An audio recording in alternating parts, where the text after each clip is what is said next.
Dexter season 1 episode number 1 Dexter की कहानी को आपके सामने एक्सप्लेन करने वाले हैं।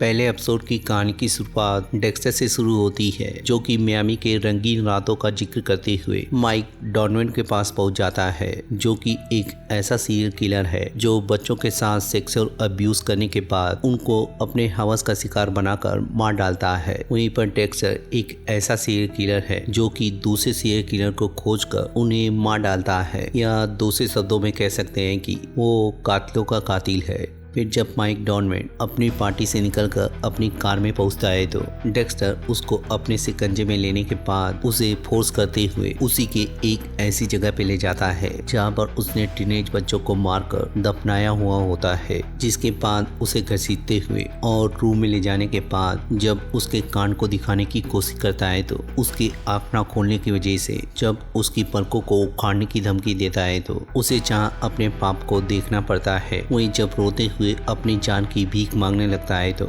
डेक्स्टर उसके ऊपर गुस्सा होते हुए पूछता है कि क्या इन बच्चों ने उससे माफी नहीं मांगी थी या उससे बचने की रिक्वेस्ट नहीं की थी। माइक उसे बताता है कि वो अपने आप को चाहकर भी कंट्रोल नहीं कर सकता है, उसे उसकी बात समझनी पड़ेगी। तो डेक्स्टर उससे मुस्कुराते हुए जवाब देता है कि विश्वास करो, मैं तुम्हारी बात अच्छी तरह से समझता हूँ, क्योंकि वो भी अपने आप को रोक नहीं सकता है, लेकिन इस चीज के लिए वो कभी भी बच्चों के साथ वो नहीं करेगा जो उसने उनके साथ किया है। फिर उसके डेथ टेबल को तैयार करने के बाद अपनी स्लाइड को तैयार करते हुए अपनी ट्रॉफी को बनाता है। फिर उसका भेजा फ्राई करने के बाद उसको टुकड़ों में काट कर काम तमाम कर डालता है। फिर सुबह होने के बाद अपने बारे में बताते हुए बताता है कि उसे नहीं बताया कि वो ऐसा क्यों है, लेकिन वो ऐसा ही है और वो इसके लिए अपने फॉस्टर पेरेंट हैरी और डोरिस को इसके लिए ब्लेम नहीं करता है। लेकिन अब वो इस दुनिया में नहीं है और ना ही उसने उनको मारा है। फिर कहानी जब पास में जाती है तो हैरी जान डेक्स्टर से पूछताछ करते हुए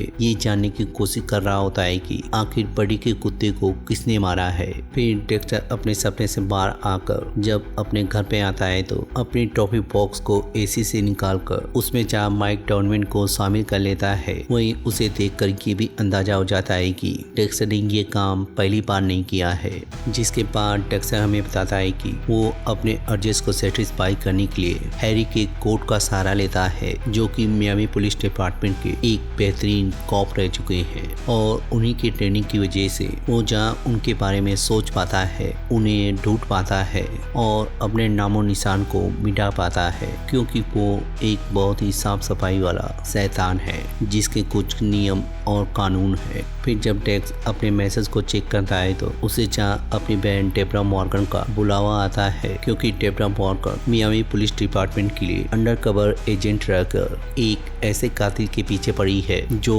प्रोस्टिट्यूट को अपना शिकार बनाता है। वहीं डेक्स्टर भी मियामी पुलिस डिपार्टमेंट के लिए फॉरेंसिक डिपार्टमेंट में ब्लड स्पैटर एनालिस्ट का काम करता है। फिर जब वो अपनी बहन डेब के पास पहुंचकर उससे पूछता है तो वो उसे बताती है कि अगर वो इस केस में उसकी कोई भी मदद कर देता है तो उसकी हेल्प की वजह से वो वाइस से होमोसाइड डिटेक्टिव बन सकती है। तो जब डेक्स्टर उससे केस के बारे में पूछता है तो डेब उसे बताती है कि वो 5 महीने से इस कातिल के पीछे पड़ी है जिसने इस मोटल में अपना तीसरा शिकार किया है, लेकिन मारिया या उनकी चीफ उसकी किसी भी बात को सुनने के लिए तैयार नहीं है। तो डेक्स्टर उसकी मदद का वादा कर और उसे उसी सेक्स सूट में रहने को कहकर मारिया की नजरों से दूर होकर कैप्टन के नजरों के सामने जाने को बोलता है। वहीं जब डेक्स क्राइम सीन पे पहुंचता है तो उसके वहां पर पहुंचने पर मसूका उसको देखकर सरप्राइज होते हुए जब उसे बताता है कि उसका यहाँ पर कोई भी काम नहीं है, तो डेक्स के पूछने पर जब वो बटिस्टा के साथ उसकी बॉडी को दिखाता है तो डेक्स्टर को जहाँ अपनी आंखों पे यकीन नहीं होता है, वहीं विक्टिम के बॉडी में खून का एक कतरा भी नहीं होता है। फिर बटिस्टा उसे समझाते हुए बताता है कि उसने पहले पैर को जहाँ 4 भागों में काटा है, क्योंकि सारे पार्ट्स बिल्कुल ही इक्वल है। वहीं दूसरे पैर को 3 पार्ट तक काटने के बाद वो जहाँ रुक गया है या किसी ने उसे रोक दिया है। तो डेक्स्टर जहाँ उसकी बातें सुनने के बाद ब्लड ना होने की वजह से उसके बारे में सोचते हुए जहाँ निकल जाता है। फिर जब थोड़ी देर बाद रूटीन को फॉलो करते हुए सभी से मिलकर जब डोनट बांट रहा होता है तो डेब उसके पास आकर बताती है कि उसका आइडिया काम कर गया है, क्योंकि कैप्टन ने उसे इस केस में लगाया है। अगर वो इस केस को क्रैक कर लेती है तो वो प्रमोट होकर होमोसाइड डिटेक्टिव बन जाएगी। फिर जब डेक्स्टर रिकॉर्ड रूम में जाकर कैमिला से मिलता है तो वो उसे हमेशा की तरह डोनट के बदले में किसी क्रिमिनल की फाइल देती है। फिर जब डेक्स्टर अपने केबिन में बैठकर उस किलर के बारे में सोच रहा होता है तो सार्जेंट जेम्स स्टोक्स, जो उसको बिल्कुल पसंद नहीं करता है, वो अपनी केस फाइल देते हुए जब उससे पूछता है कि आखिर उसकी रिपोर्ट पूरी क्यों नहीं है, तो डेक्स्टर उससे वादा करता है कि वो कुछ देर बाद ही जाकर इस केस पे काम करेगा। फिर जब डेक्स्टर वहाँ पे पहुंचकर एक ऑफिसर से बातचीत करते हुए बताता है कि इस कातिल ने बहुत ही तेज चाकू का इस्तेमाल किया है। फिर जहाँ डेक्स्टर ब्लड स्पैटर के हिसाब से या ब्लड पैटर्न के हिसाब से उसको जहाँ क्राइम सीन समझाता है, वहीं उसे जब ये भी इंडिकेट करता है कि उसने कहाँ पर और किस तरह से हमला किया है, तो ऑफिसर का मानना होता है कि उसको मारने वाला सुसी सेफ हो सकता है। तो डेक्स्टर जहाँ उसकी बात से हामी भरते हुए अपनी रिपोर्ट को बनाने के बाद जब वापस लौटते समय अपने अगले टारगेट जेमी जावोस्की, जिसने हाल ही में एक कामयाब बैंकर 2 बच्चों की मां को मारकर जहाँ अपना शिकार बनाया है, वहीं उसके खून में गिरफ्तार होने के बावजूद भी अच्छे वकील के दम पर फिर से शिकार करने के लिए अपनी दुनिया में वापस आ चुका है। फिर जब डेक्स्टर उसको देखने के बाद उसके घर पे पहुंचकर जब घर के अंदर पहुंचता है तो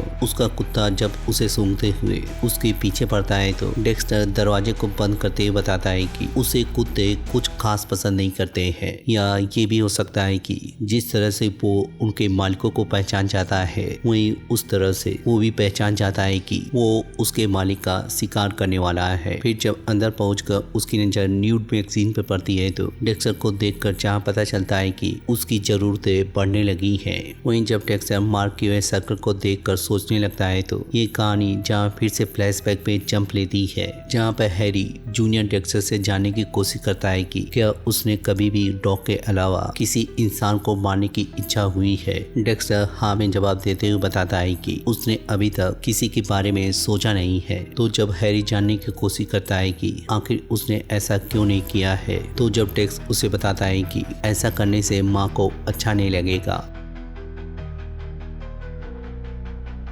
फिर जहाँ डेक्स्टर वहाँ से निकलकर अपनी लव लाइफ रीटा के पास पहुँच जाता है, जहाँ पर डेक्स्टर की बात से पता चलता है कि रीटा का हस्बैंड उसे टॉर्चर करते हुए या उसे हैरेस करते हुए उसे जहाँ बार बार रेप किया करता था, जिसकी वजह से उसने डोमेस्टिक वायलेंस का केस करते हुए उसे जहाँ जेल पहुँचा दिया है, वहीं डेव की वजह से उन दोनों की मुलाकात हुई थी और अब उनके रिलेशनशिप को पूरे 6 महीने हो चुके हैं। साथ ही साथ रीटा के 2 बच्चे कोडी और एस्टर हैं, से डेक्स्टर की बहुत ही ज्यादा अच्छी बनती है। फिर जब दोनों बच्चों को गुड बाय करके फ्राइडे नाइट को एंजॉय करने के लिए जाते हैं तो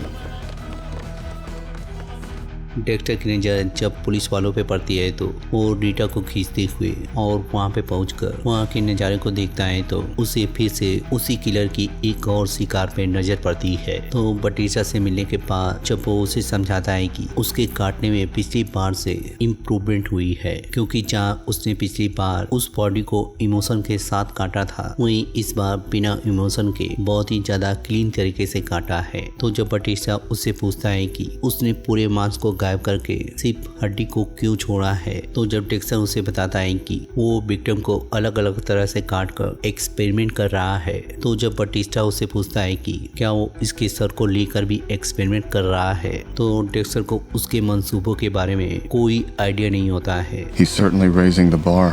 Damn. फिर जब वो रीटा के साथ लौटते समय और घर के पास रुककर जब बॉडी के बारे में बातचीत करते हुए उसके करीब आने की कोशिश करता है, तो रीटा जहाँ अभी भी ट्रोमा में होने की वजह से उसे मना करके माफी मांग कर चली जाती है। तो डेक्स्टर को जहाँ अपनी हरकत पे अफसोस होता है, वहीं जब वो घर पे जाकर जिमी की वेबसाइट को लॉग इन करते हुए जब उसकी वीडियो को देखता है तो उसे अंदाजा हो जाता है कि वो बहुत ही जल्द किसी न किसी को अपना शिकार जरूर बनाएगा। लेकिन डेक्स्टर डेक्स्टर हैरी के कोड की वजह से अभी जहाँ रुकने का फैसला करता है। वहीं फिर से सोचते हुए जब वो पास में जाता है तो हैरी जहाँ उसके पास चाकू को लाकर उसके ऊपर गुस्सा करते हुए बताता है कि उन लोगों के बीच डील हुई थी कि जब भी उसे किसी को मारने की इच्छा होगी तो वो उसे बताएगा ताकि वो दोनों मिलकर इससे एक साथ निपटेंगे। तो जब डेक्स्टर बताता है कि ये बस एक जानवर का खून है जिसे उसने खोज कर मारा है, तो जब हैरी उसे बचपन के इवेंट के बारे में पूछता है तो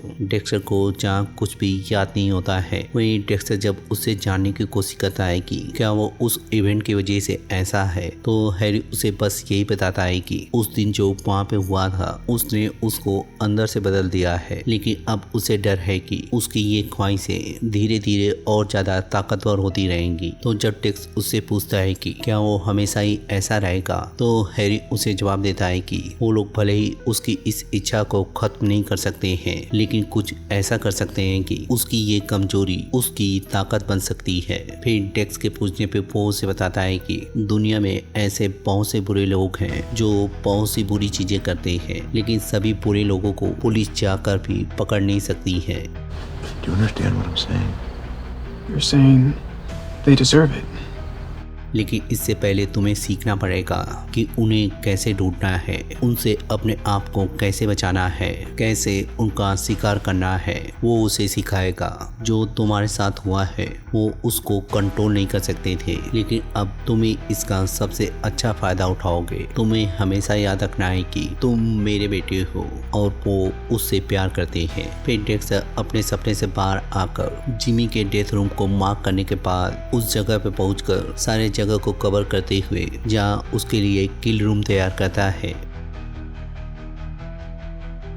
फिर जब डेप से मिलते हुए उससे उस किलर के बारे में बातचीत करता है तो डेप जब विक्टिम की बॉडी को ठंडी बताकर सेल क्रिस्टलाइजेशन के बारे में पूछती है तो उसे ठंडी पानी को देखकर ये अंदाजा हो जाता है कि किलर विक्टिम की बॉडी को ठंडा करके उसके बॉडी पार्ट्स को काटता है, क्योंकि ठंडा करने की वजह से ब्लड का सर्कुलेशन बहुत ही ज्यादा कम हो जाता है। तो डेक्स्टर जब उसे बताता है कि उसके किलर के पास एक रेफ्रिजरेटेड ट्रक या आइस ट्रक हो सकता है, क्योंकि तभी वो बॉडी पार्ट्स को लेकर इधर से उधर जा सकता है। तो डेप जहाँ केस लगाती है कि उसका ट्रक जहाँ चोरी का हो सकता है। तो जब सभी लोग मिलकर मीटिंग में शामिल होते हैं तो मारिया जब किलर के बारे में बताकर उन लोगों से हिंट मांगती है तो किसी के ना बताने पर जब डेप अपना हाथ उठाकर उसको समझाने की कोशिश करती है तो मारिया जहाँ उसकी बात को सुनने के बाद उसकी बातों को इग्नोर कर देती है। वही मीटिंग खत्म होने के बाद जब डेक्स्टर से वो बातें कर रही होती है तो डेक्स्टर उसे समझाते हुए बताता है कि उसे मारिया की बातों पे ध्यान देने की कोई जरूरत नहीं है,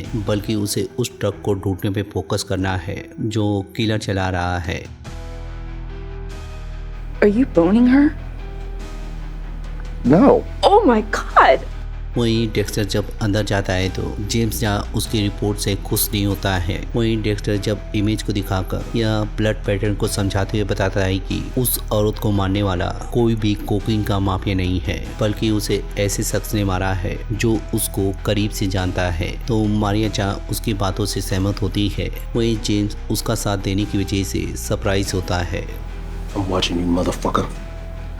वहीं जब जिमी पाइपों को रात में काट रहा होता है तो डेक्स्टर जब आवाज करते हुए उसके ध्यान को भंग कर देता है तो जिमी जब आवाज का पीछा करते हुए आगे बढ़ता है तो उसे जहाँ उसकी विक्टिम की फोटो टंगी हुई मिलती है। वहीं जब वो उसके करीब जाकर उसको देखते हुए परेशान होने लगता है तो डेक्स्टर जहाँ अंधेरे से निकलकर उसे जहाँ बेहोश कर डालता है। फिर जब उसकी आंखें डेथ टेबल पर खुलती हैं तो उसे जहाँ चारों तरफ उसके विक्टिम की फोटो लगी हुई मिलती है। तो डेक्स्टर जहाँ हमेशा की तरह अपनी स्लाइड को बनाने के बाद जब उससे उसके विक्टिम के बारे में पूछता है तो वो डेक्स्टर को बताता है कि उसी ने उसको मारा है, लेकिन उसे उसका कोई पछतावा नहीं है। तो डेक्स्टर जहाँ उसका मुंह बंद करके उसका काम तमाम करने के बाद जब गार्बेज बैग में भरने लगता है तो तभी रीटा उसे कॉल करते हुए और पिछली रात के लिए माफी मांगते हुए उसे जब अपने पास आने को बोलती है तो डेक्स्टर वादा करता है कि वो अपने प्रोजेक्ट को खत्म करने के बाद उसके पास जरूर आएगा। फिर जब डेक्स्टर अपने काम को खत्म करने के बाद लौट रहा होता है तो रेड सिग्नल होने की वजह से जब वो अपने कार को रोककर ग्रीन सिग्नल का इंतजार करने लगता है तो उसके पास से जब एक आइस ट्रक गुजरती है तो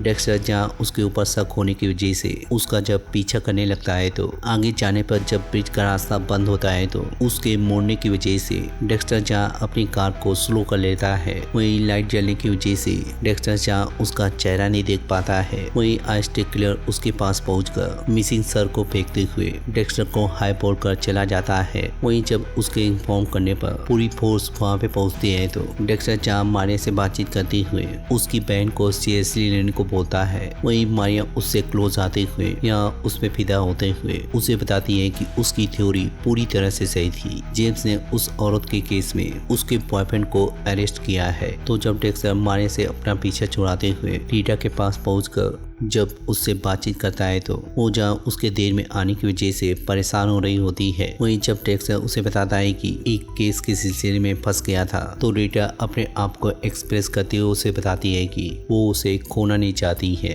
फिर जब दोनों एक दूसरे के करीब आने लगते हैं तो कोडी के रोने की वजह से जहाँ उसको जाना पड़ता है। वहीं जब डेक्स्टर रीटा से गुड बाय बोलकर अपने घर पे पहुंचता है तो उसे जहाँ फ्रिज के डोर पर आइस ट्रक का मैसेज मिलता है। वहीं जब वो फ्रीजर को खोलता है तो उसके बॉडी पार्ट वैसे ही बिखरे होते हैं जैसे उसको लाश मिली थी। तो डेक्स्टर को उसके मैसेज से ऐसा फील होता है कि वो उसके साथ चूहे बिल्ली का खेल खेलना चाहता है। वहीं डेक्स्टर भी उसके चैलेंज को एक्सेप्ट करते हुए उसके साथ खेल खेलने के लिए अपनी मंजूरी देता है। तो डेक्स्टर के इसी फैसले के साथ जहाँ ये पहला एपिसोड खत्म हो जाता है, वहीं मिलते हैं इसके अगले एपिसोड में या किसी और टीवी सीरीज को एक्सप्लेन करते हुए। तब तक के लिए शुक्रिया।